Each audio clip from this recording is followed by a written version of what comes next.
Great, thank you, Dr. Cohen. Okay, so we are now at the stage of this first session where we're going to have our panel discussion. So we'll invite back up the first three speakers. And since Dr. Strisak mentioned that 65% of oncology is practiced in the community setting, we thought it was very apropos to include three additional panelists who will also sit up here to discuss the community perspective. So Dr. John Cox from Parkland Health, Dr. Richard Friedberg from University of Massachusetts Med School in Bay State, and Dr. Bruce Stewart, who's in private practice and also a society leader for the Massachusetts Radiological Society.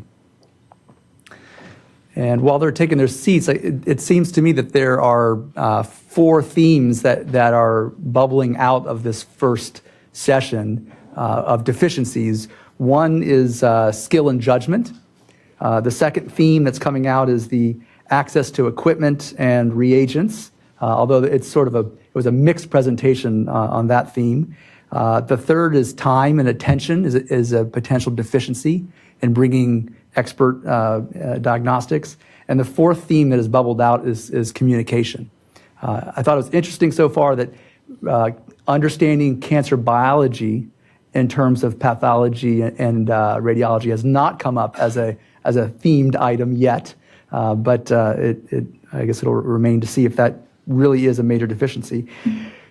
So we will now invite the three new panelists joining to introduce themselves and to present for about 5 minutes their perspective on gaps and challenges in expert diagnosis. And why don't we start with Dr. Cox?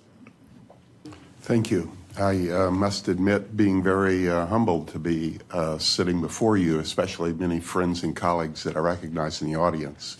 I appreciate the opportunity to opine on these subjects. I am a medical oncologist. I've practiced most of my 30-year career in Dallas, Texas, primarily in a private practice, Texas Oncology, and an urban community practice in Dallas. And then 3 years ago, I transitioned to Parkland Health System.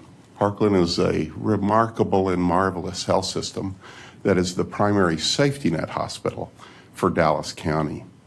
And even though my private practice was a very urban practice, and I certainly thought I understood disparities and in my city, Parkland has been an eye-opening experience. And I want to reference one of Dr. Brawley's slides where he had 3 points.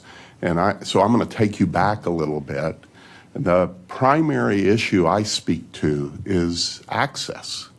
I know at Parkland that stage by stage, when we look at our outcomes, we do well. In fact, compared to our COC outcomes data, our outcomes, stage by stage, are as good or better than representative institutions.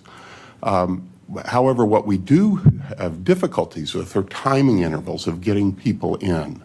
So the populations we serve have difficulties with access. It's quite humbling to me, being a Dallas County resident, but in a red state that has steadfastly refused to expand Medicaid, that in my county that has roughly 2.5 million people, 570,000 people where I live have no health insurance. If I look at the patients that we serve in our oncology clinic, roughly 60 to 63% are completely dependent on Parkland's county funds to provide care. Of the remaining percentage, nearly all the Medicaid, Medicare, managed Medicare makes up roughly 10% of our patient population. And then the ACA plans and private insurance, thankfully, due to ACA, has increased private insurance from about 5% to nearly 15% of our population. But all of those plans are highly managed. So I wanted to highlight a couple of issues about care delivery, especially to complex imaging services and diagnostics in these areas. One is those managed care heavily managed insurance products have very narrow networks. And so Parkland we're used to having a very integrated network of providers where we provide all the services to those folks. Now Parkland has to figure out how to deliver care to patients who are really challenged in transportation, et cetera, when they have disparate narrow networks define providers of a radiology service that is outside of the Parkland network. That is really a challenge, and that fragmentation has been difficult for us.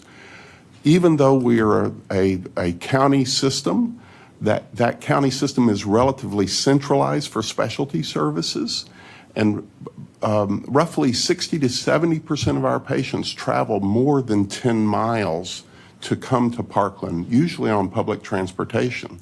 If you add a additional radiology facility outside of our system, that's really difficult for our patients. So narrow networks has really had an impact on us.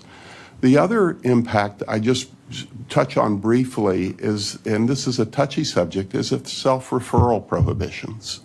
This has particularly affected us in laboratory, but also in radiology. As has been discussed already, pathologists and radiologists often know the best techniques to apply, but self-referral has handcuffed some of our UT Southwestern contracted pathologists and radiologists to provide good experience to rapidly get the appropriate test to patients. And I'm happy to extend those comments and talk about specifics, but I know my time is rapidly running out.